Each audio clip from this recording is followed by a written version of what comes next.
মুভিটা রায়ান নামক মেয়েকে দেখিয়ে শুরু হয় মোটামুটি ফাঁকা একটা বাড়িতে।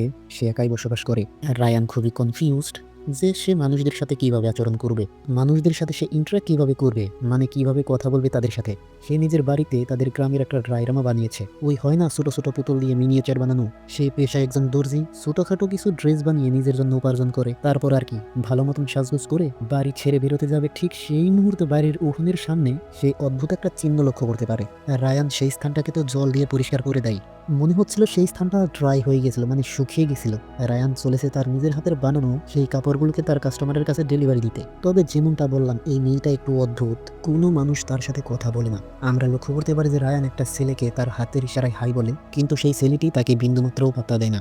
সে এমনভাবে গা ডেকে চলছে যাতে সে বড় কোনো একটা অপরাধ করে ফেলেছে। নিজের মুখ লুকিয়ে চলছে সে। তারপর সে তার প্যাকেজটি ডেলিভারি দিয়ে তারপর সে চলে যায় গ্রেভইয়ার্ডে, তার মায়ের কবরের কাছে। তবে সেই কবরের পাশে অন্যান্য কিছু মানুষেরাও ছিল, যারা আবার রায়ানের দিকে তাকিয়েই ছিল একভাবে। রায়ান তৎক্ষণাৎ নিজের মুখটাকে লুকিয়ে সেখান থেকে পালায়। রায়ান একজন বৃদ্ধ মানুষ এবং একটা পুলিশ অফিসারকে দেখতে পায়। তাকে দেখেও রায়ান লুকিয়ে পড়ে। আর এই দৃশ্যগুলো দেখে আমরা একটা জিনিসই তো কনফার্ম হই, সম্ভবত এই মানুষগুলোর সাথে রায়ানের কিছু একটা হয়েছে। নয়তো এমনি এমনি তো রায়ান নিজের মুখটাকে লুকিয়ে চলবে না, তাই না? যাই হোক, তারপর রায়ান বাড়ি চলে আসে। সম্ভবত তার জন্য একটা পার্সেল এসেছে। আর রায়ানকে দেখি আমরা আনন্দ করতে, তবে তার সাথে সঙ্গ দেওয়ার মতো কেউ নেই। সে একাই নাচ গান করছে, সে একাই খাওয়া দাওয়া করছে। নিজের হাতে বানানো সেই ট্রাইরোমাটা যেখানে রয়েছে তার স্কুল, তার খেলার জায়গা, সেগুলোর সে ছবি তুলছে এবং একজনকে সে চিঠি লিখছে। যে মেয়েটাকে সে চিঠি লিখছে সেই মেয়েটির নাম হচ্ছে মোট, কিন্তু সেই মেয়েটা এখন কোথায় সেটা এখনো জানা যায়নি। তবে রায়ান তাকে খুবই মিস করছে। সেই চিঠিটা পড়ে আমরা জানতে পারি যে রায়ান সেই মেয়েটাকে, মানে মড নামক তার বান্ধবীটাকে সরি বলছে, তার থেকে ক্ষমা চাইছে। সে নিজে এমন কিছু ভুল করেছে যার কারণে সে নিজেকে ক্ষমা করতে পারছে না। তবে কি সেটা? আর এভাবেই রায়ানের জীবনটা কাটে। সম্পূর্ণ এক একটা মেয়ে, তার সাথে না আছে কেউ কথা বলার। নিজেকে ব্যস্ত রাখার জন্য নানান ধরনের উপায় খুঁজে বেড়াচ্ছে। কিন্তু সেই দিন রাতে সব কিছু পরিবর্তন হয়ে যায়। স্বয়ং রায়ানের বাড়িতে অপ্রত্যাশিত অতিথির আগমন হয়। সিনেমার নাম হচ্ছে no one will save you. সিনেমাটাকে পরিচালনা করেছেন ব্রিয়ান ড্রিফিল্ড, যিনি এর আগেও বেশ কিছু ভালো ভালো সিনেমার স্ক্রিপ্ট রাইটার ছিলেন। কিন্তু এই গোটা সিনেমার সবথেকে ইউনিক ব্যাপারটা হচ্ছে এই সিনেমাতে কোনো ডায়লগ নেই, কোনো কথোপকথন নেই, কোনো মানুষই কথা বলছে না। প্রতিটা মানুষের অ্যাকশন দেখে আমরা গল্পে বুঝে নিই যে কি হচ্ছে। ওকে, তো যাই হোক, ছোট একটা স্পয়লার ওয়ার্নিং দিয়ে, হেই গাইস, আমি Raju, welcome to my channel. আর এই ভিডিওতে আমি no one will save you সিনেমাটাকে সম্পূর্ণ এক্সপ্লেন করব। কথা হচ্ছিল রায়ানকে নিয়ে। রোজকার মতো তার জীবনটা কাটছিল, তবে সেদিন রাতের বেলা কেউ একজন রায়ানের বাড়িতে এসে পৌঁছায় এবং সে কোনো মানুষ না। রায়ান প্রথমে তার মুখটা লক্ষ্য করতে পারেনি। স্বাভাবিকভাবেই সে একা মেয়ে লুকিয়ে রয়েছে। তবে পরে সে সেই ক্রিচার বা সেই জন্তুটার মুখটা সে দেখতে পায়। সেটা হচ্ছে একটা এলিয়েন। কেমন এলিয়েন? হলিউড সিনেমার আইডিয়াল এলিয়েনগুলো যেরকম হয়, মোটামুটি আজকে থেকে 50 বছর আগে মানুষেরা এলিয়েন বলতে যে মুখটাকে তারা ভাবতো, এর মুখটা ঠিক তেমনই। তবে রায়ান, সে তো গেছে চরম ভয় পেয়ে। তার ঘরে একটা লম্বা এলিয়েন ঘুরে বেড়াচ্ছে, ঘরটা ভালো মতন তল্লাশি করছে। এলিয়েনগুলো জানে যে মানুষদের যন্ত্রপাতি বা ইলেকট্রিক যন্ত্রপাতিগুলো কিভাবে কাজ করে। তাদের মধ্যে হয়তোবা টেলিকিনেটিক পাওয়ার রয়েছে, কোনো একটা শক্তি রয়েছে যেটা দিয়ে তারা ইলেকট্রনিকের যন্ত্রগুলো কন্ট্রোল করতে পারছে, যেমন লাইট, টিভি বা অন্যান্য জিনিসগুলো। আর কি সেই বাড়িতে একটা চোর পুলিশের খেলা শুরু হয়েছে। আর কি রায়ান কোনো মতে লুকিয়ে রয়েছে সেই এলিয়েনটার কাছ থেকে। তবে সেই এলিয়েনটা কোনোভাবে রায়ানকে দেখে নিয়েছে। পরে রায়ান পালাতে যায়, তবে সে ব্যর্থ হয়। সেই এলিয়েনের কাছে আছে টেলিকিনেটিক পাওয়ার। তারা তাদের মনের শক্তি এবং হাতের নানান গ্যাজেটের মাধ্যমে যে কোনো জিনিসকে তুলতে পারবে বা কন্ট্রোল করতে পারবে। সো সেই এলিয়েনটা তার পাওয়ারটাকে ইউজ করে রায়ানকে নিজের কাছে টানতে থাকে। তবে রায়ানের কাছে তার নিজের হাতের তৈরি করা সেই ডায়রোমার একটা টুকরো রয়েছিল, মানে রায়ান যে নিজের হাতে ছোট ছোট ঘরবাড়ি বানিয়েছিল না, সেটার একটা টুকরো দিয়ে সেই এলিয়েনটার মাথায় সরাসরি আঘাত করে। ফলস্বরূপ সেই এলিয়েনটা সেখানেই মারা যায়। পরের দিন সকালবেলা রায়ান ঠিক সেইভাবেই চোখ খুলে বসে রয়েছে। মোটামুটি সে সারাটা রাত ঘুমাতে পারেনি, আর কিভাবেই বা ঘুমাবে। আর অবশ্যই এটাও তো রোজকার ঘটনা না যে বাড়ির দৌড়ে একটা এলিয়েনের লাশ পড়ে রয়েছে।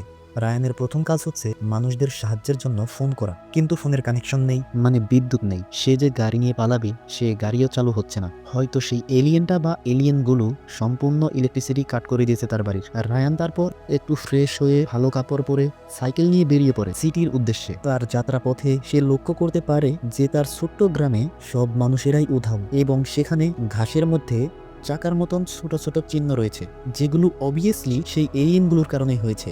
কিভাবে হয়েছে সেটাও আমরা একটু বাদেই দেখব।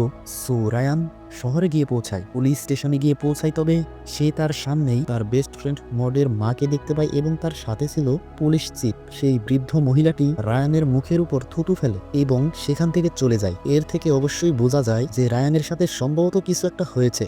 রায়ান এমন একটা কিছু করেছে যে কারণে সে কাউকে মুখ দেখাতে পারে না। সে পুলিশ স্টেশনে গেছিল সেই এলিয়েনটার ব্যাপারে রিপোর্ট করতে, তবে সেখানে তার সাথে যে কাণ্ডটা হয় সেই কারণে সেখান থেকে কাঁদতে কাঁদতে চলে আসে। মোটামুটি সে সেই টাউনের কাউকেই মুখ দেখাতে পারছে না, যদিও তার গ্রামে তো কোনো আর মানুষজন নেই, সে দেখে এসেছে অলরেডি। সেখানে থেকে বা তার আর কি লাভ। একটা বাসে চেপে সে শহর থেকে বেরোনোর চেষ্টা করে, তবে সেই বাসের মধ্যে থাকা অন্যান্য প্যাসেঞ্জারগুলো আচমকা রায়ানের উপর আক্রমণ করা শুরু করে। তবে সেই বাকি প্যাসেঞ্জারগুলো কিন্তু অচেনা না, রায়ান তাদেরকে চিনে, যাদের মধ্যে একজন হচ্ছে সেই মেল্টম্যান। সেই মানুষগুলো আর সেখানে মানুষদের মতন আচরণ করছে না, তাদের মুখ থেকে অদ্ভুত এক জন্তুর আওয়াজ বেরোচ্ছে এবং তাদের গলায় কিছু একটা আটকে রয়েছে, যেন একটা পরজীবী প্যারাসাইট, যেটা সেই মানুষগুলোকে জন্তুর মতন আচরণ করতে বাধ্য করছে।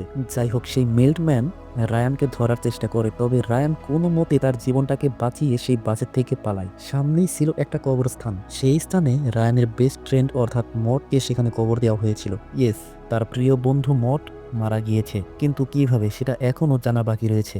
তবে সেখানে রায়ান লক্ষ্য করতে পারে যে একটা মেঘ তার দিকে ধেয়ে আসছে, তবে মেঘটা কিন্তু খুবই আনন্যাচারাল।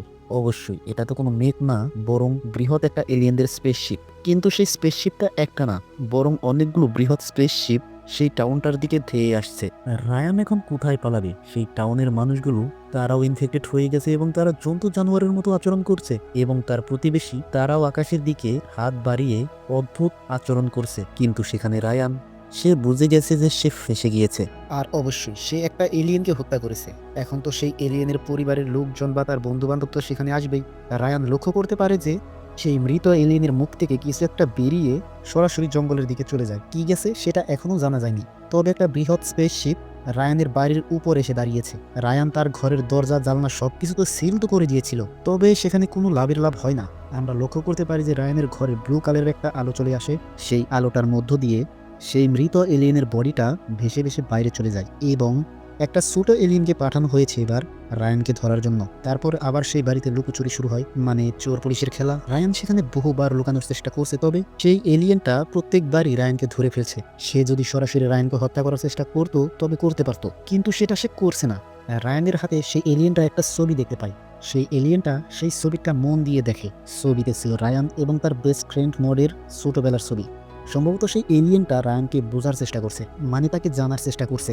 অন্যদিকে সেই বাড়িতে আরেকটা ছোট এলিয়েনকে পাঠানো হয়েছে। সে আবার একটু হস্টাইল, মানে শান্তশিষ্ট না। সে রীতিমতো রায়ানকে খুব জ্বালাতন করে। আর রায়ান তার হাতে কামড় দিয়ে সেখান থেকে পালায় এবং কি ওভেনে বসানো গরম জল তার উপর ছুঁড়ে মারে। সেই এলিয়েন স্পেসশিপের ব্লু কালারের আলোটা, যেটা প্রত্যেকটা জিনিসকে নিজের কাছে টেনে নিতে পারে, সেটাতে কিন্তু এলিয়েনের আবার কিছু হয় না। মানে রায়ানের হাতে থাকা একটা বড় প্যান, যেটা মেটালের তৈরি ছিল, সেটা দুমড়ে মুচড়ে যায়।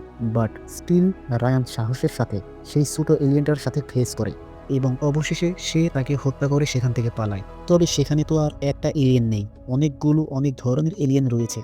এই যেমন একটা বৃহৎ বাইরের আকারের একটা এলিয়েন, যার হাত পাগুলো আবার লম্বা লম্বা তার, সেও লুকিয়ে রায়ানের দিকে নজর রাখছে। মনে হচ্ছে মোটামুটি রায়ান তাদের কাছে মোস্ট ওয়ান্টেড মানুষ এখন তাদের কাছে। সেই মেল্টম্যানটা সেখানে চলে আসে, যে এখন এলিয়েনদের হয়েই কাজ করছে। সে রায়ানকে ধরে রাখে। অন্যদিকে সেই লম্বা এলিয়েনটা হাত দিয়ে অদ্ভুতভাবে আকাশের দিকে কিছু একটা ইশারা করতে থাকে। ঠিক সেই মুহূর্তে সেখানে একটা স্পেসশিপ চলে আসে এবং সেই স্পেসশিপটা ব্লু কালারের আলোটা নিচে ফেলে, যেটা সব জিনিসই টেনে সেই স্পেসশিপটার মধ্যে নিয়ে নেয়। তার আগেই রায়ান চালাকি করে সেখান থেকে চলে যায়। সেই বৃহৎ স্পেসশিপে মনে হয় হায়ার র্যাঙ্কিং এলিয়েনগুলো রয়েছে এবং নিচে যাদেরকে পাঠানো হয়েছে সেই এলিয়েনগুলো মনে হয় চাকর। এই চাকরগুলো তো ব্যর্থ হয়েছে, তাদের তো একটাই কাজ রায়ানকে ধরে আনা, কিন্তু তারা তো ব্যর্থ হয়েছে। সেই কারণে সেই বৃহৎ লম্বা এলিয়েনটা স্বয়ং রায়ানকে ধরার চেষ্টা করে। আর রায়ান একটা গাড়ির মধ্যে লুকিয়ে যায় এবং পরে সেখান থেকে সে বেরিয়ে যায়, কিন্তু তাকে ধরতে আসা সেই লম্বা পাওয়ালা এলিয়েনটা সেই গাড়িতে ফেসে যায়। গাড়িতে হচ্ছিল তেল লিক এবং সেই সুযোগে রায়ান সেই গাড়িতে আগুন লাগিয়ে দেয়, ফলস্বরূপ সেই এলিয়েনটা সেখানেই মারা যায়। মোট কথা হচ্ছে, এতগুলো এলিয়েন দিয়ে সেই ব্লু কালারের বিম দিয়ে কোনো মতেই তো তারা রায়ানকে ধরতে পারছে না। তবে রায়ানের বাড়িতে তো আরেকটা এলিয়েন ছিল, মনে আছে তো, যে রায়ান এবং মডের ছোটবেলাকার ছবি ভালো মতন দেখছিল। সে কিন্তু রায়ানের উপর আক্রমণ করেনি, সে রায়ানকে জানার চেষ্টা করছে। সেই এলিয়েনটা রায়ানের সেই ঘরে রয়েছে যেখানে রায়ান তার বন্ধু মডের ছোটবেলাকার সব স্মৃতি রেখে দিয়েছে। তাদের পুরনো চিঠি, তাদের ছবি সবকিছুই সেখানে রেখে দিয়েছে। সেখানে সেই এলিয়েনটা সবকিছুই খুঁটিয়ে খুঁটিয়ে দেখছে। এলিয়েনটা জানে যে রায়ান সেই ঘরেই লুকিয়ে রয়েছে এবং সে তার উপরে আক্রমণ করবে। তবে সে জাস্ট রায়ানকে ধরতে আসেনি, বরং তার ব্যাপারে জানতে এসেছে। ফাইনালি তারা রায়ানকে নিজেদের আয়াত্তে আনতে পেরেছে। এবার রেড কালারের একটা বিন দিয়ে তারা রায়ানকে একেবারেই আটকে ফেলেছে। এলিয়েনটা তারপর সেখানে চলে আসে এবং সে তার মুখের ভেতর থেকে এক টাইপের প্যারাসাইট বার করে, যেগুলো দিয়েই তো তারা অন্যান্য সব মানুষগুলোকে নিজেদের বশে রেখেছে। সেই রকমই একটা প্যারাসাইট রায়ানের গলার মধ্যে ঢুকে যায়। পরের দিন সকালবেলা রায়ানের ঘুম ভাঙে। সবকিছু নর্মাল, একবারে ঠিকঠাক, মানে সেখানে কোনো রকম কিছু হয়নি। এবং সে তার চোখের সামনে তার বেস্ট ফ্রেন্ড মডকে দেখতে পায়। রায়ান বুঝে যায় যে সেগুলো তার কল্পনা। রায়ান নিজের হাত দিয়ে তার গলার ভিতর থেকে সেই প্যারাসাইটটা টেনে বার করে এবং আসল দুনিয়াতে ফিরে আসে। চারপাশটা এই এলিয়েনরা সম্পূর্ণ টেক ওভার করে নিয়েছে। আকাশ জুড়ে শুধুই ইউএফও। আর রায়ান তার গলার ভিতর থেকে যে প্যারাসাইটটা বার করেছিল সেটা আচমকা ট্রান্সফর্ম হয়ে রায়ানের মতনই আরেকটা মানুষের আকার নিয়ে নেয়, আরেকটা মেয়ের আকার নিয়ে নেয়। হয়তো এটা সেই এলিয়েনদের এক টাইপের ক্লোনিং প্রসেস। মানুষদের দিয়ে তো তারা সরাসরি কাজ করাতে পারবে না, সেই কারণে মানুষদের ক্লোন বানিয়ে হয়তো তাদেরকে দিয়ে কিছু কাজ করাবে। তবে অরিজিনাল যে মানুষটা, অরিজিনাল রায়ান আর কি, সেখানে সেই ক্লোন রায়ান সেই অরিজিনাল রায়ানকে হত্যা করার চেষ্টা করে। তবে সে ব্যর্থ হয়। অরিজিনাল রায়ানের কাছে ছিল একটা ছুরি, যেটা দিয়ে সেই ক্লোনটাকে হত্যা করে ফেলে। তবে অবশেষে অনেক লুকোচুরির পর ফাইনালি সেই স্পেসশিপটা রায়ানকে টেনে তাদের স্পেসশিপে উঠিয়ে নেয়। রায়ানকে ফাইনালি সেই এলিয়েনগুলো ধরে ফেলেছে। এখন তারা রায়ানের মস্তিষ্কর ভিতরে দেখবে। তারা দেখবে যে রায়ানের মাথার ভিতরে কি কি চলছে, কি ভাবছে, তার সাথে আসলেই বা কি হয়েছে, কেন সে এই টাউনের মানুষগুলোর থেকে একটু আলাদা। রায়ানকে একটা সিমুলেশনে পাঠানো হয়, একটা কাল্পনিক দুনিয়া। রায়ান সেখানে স্পষ্ট তার অতীতটাকে নিজের চোখের সামনে দেখছে। সে তখন ছোট ছিল, তার মা তখনও জীবিত ছিল, তবে তার বাড়ির বাইরে পুলিশ। সেদিন রায়ান এমন একটা কাজ করেছিল যেটার গিল্ট এখনো তার মধ্যে রয়ে গেছে, যার কারণেতেও সে কাউকে মুখ দেখাতে পারে না। রায়ানের সাথে তার বেস্ট ফ্রেন্ড মডের একটা তর্ক হয়েছিল, আর তখনই ভুলবশত ছোট রায়ান একটা পাথর দিয়ে তার বেস্ট ফ্রেন্ড মডের মাথায় আঘাত করে। ফলস্বরূপ তার বেস্ট ফ্রেন্ড মড সেখানেই মারা যায়। এবং এই ঘটনাটাই রায়ানকে সম্পূর্ণ চেঞ্জ করে দিয়েছে। গল্পটা যখন শুরু হয়, সিনেমাটা যখন শুরু হয়, তখনও দেখবেন যে রায়ানের ঘরটা অন্যান্য বাড়ির থেকে সম্পূর্ণ আলাদা। একটা ফাঁকা জায়গায় একটা দশক কেটে গেছে, কিন্তু চেঞ্জ কিছু হয়নি। সেই ঘটনাটা এখনো কেউ ভুলেনি এবং রায়ানকে তারা এখনো ক্ষমা করেনি।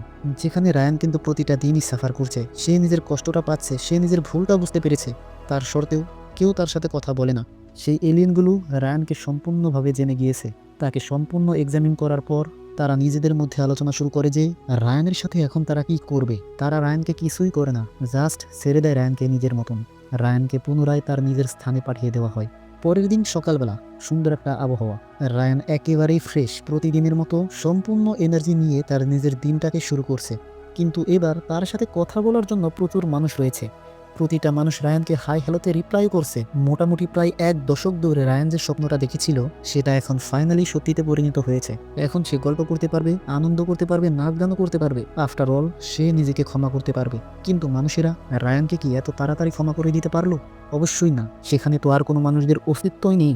রায়ান বাদে সেখানে সব মানুষগুলো এলিয়েনদের বানানো সেই ক্লোনগুলো, এবং আকাশ জুড়ে সেই এলিয়েনদের ইউএফওগুলো ঘুরে বেড়াচ্ছে। গোটা শহরটা সেই এলিয়েনগুলো দখল করেই নিয়েছে। তবে জাস্ট রায়ানকে ছেড়ে দিয়েছে। কিন্তু প্রশ্ন হলো কেন? রায়ান তো তাদের অনেকগুলো এলিয়েনকে হত্যা করেছে, কিন্তু প্রশ্ন হলো কেন? আর রায়ান কেন স্পেশাল এখানে? ফার্স্ট অফ অল আপনাদের বুঝতে হবে যে স্টোরিটা কাকে নিয়ে। স্টোরিটা কি এলিয়েনদের স্টোরি, নাকি আপনার আমার বা কোনো অর্ডিনারি সায়েন্স ফিকশন স্টোরি? স্টোরিটা পার্টিকুলারই রায়ানকে নিয়ে। আমরা তার নজরে দুনিয়াটাকে দেখেছি। এই এলিয়েনগুলো যখন রায়ানকে ভালো মতন এক্সামিন করে, তখন তারা রিয়েলাইজ করে যে তাদের মধ্যে এবং রায়ানের মধ্যে খুব একটা পার্থক্য নেই। মোটামুটি রায়ান এই টাউনে একটা এলিয়েনদের মতোই তো ছিল না, তার সাথে কোনো কথা বলতো বা কোনো ভালো ব্যবহার করতো। মোটামুটি তার যে কোনো অস্তিত্ব ছিল সেটাই কোনো মানুষেরা মানত না, বরং সেই এলিয়েনগুলো সেটাই রায়ানকে দিয়েছে যেটা সে এক দশক ধরে চেয়েছে। রায়ান মানুষদের সঙ্গ চেয়েছিল, ফাইনালি সে সেটা পেয়েছে। ছোটবেলায় সে যে ভুলটা করেছিল সেটার গিল্ট, সেটার গ্রিফ এখনও তার মধ্যে রয়েছে। সেই এলিয়েনগুলো সেটাকে লক্ষ্য করেছে, সেই কারণেই তো তারা রায়ানের উপর একটা আলাদা উৎসাহ দেখায়। সেই এলিয়েনগুলো রায়ানকে একটা দ্বিতীয় সুযোগ দেয়। আমরা যদি এই সম্পূর্ণ সিনেমা থেকে এলিয়েন পার্টটা বাদও দিয়ে দিই, তাহলে আমরা কি দেখেছিলাম যে এই রায়ানের সাথে কেউ কথা বলে না। এবং আপনিও কি এটাই সত্যি মন থেকে চাইতেন এই গল্পটা এরকম ভাবেই শেষ হোক? তার ছোটবেলায় করা একটা ভুল, যখন সে ইম্যাচিউর ছিল, সেই সময়কার করা ভুলটার শাস্তি সারা জীবন ধরে সে পাক? অবশ্যই কেউ চাইবে না। এখন রায়ান মানুষদের তো চেঞ্জ করতে পারবে না, তাই সেই এলিয়েনগুলো গোটা মানুষকেই চেঞ্জ করে দিয়েছে। অ্যান্ড আবারও বললাম, এই গোটা সিনেমার ইউনিকনেস হচ্ছে এই সিনেমায় কোনো কনভারসেশন নেই, কোনো ডায়লগ নেই, জাস্ট মিউজিক আর মানুষদের অ্যাকশন সব কিছু মিলে মিশেই এটা একটা পারফেক্ট বিনোদনমূলক সিনেমা আমার কাছে। এবং আপনি যদি দেখতে চান এই সিনেমাটা নির্দ্বিধায় দেখতে পারেন, ভালো লাগবে। অ্যান্ড ইয়েস, আমারও বকবকানি এইটুকুই রাখছি। আর দেখা হচ্ছে পরের আরেকটা ভিডিওতে। ভালো থাকবেন, সুস্থ থাকবেন, take care and bye by.